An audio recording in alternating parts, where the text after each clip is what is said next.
поставили ласточкин хвіст на отаку невеличку ручний фрезер. Зараз будемо пробувати, чи буде він нам працювати, чи буде він нам робити.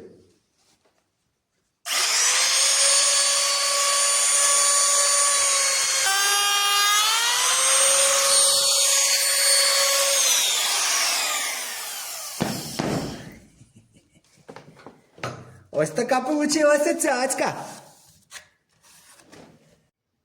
Ось такий ласточкин хвіст. Ну, по-українськи ластівинний хвіст, напевно, буде.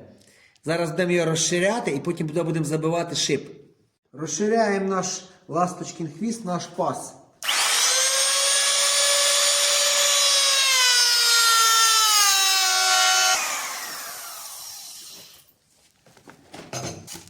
Ну, вже більш-менш.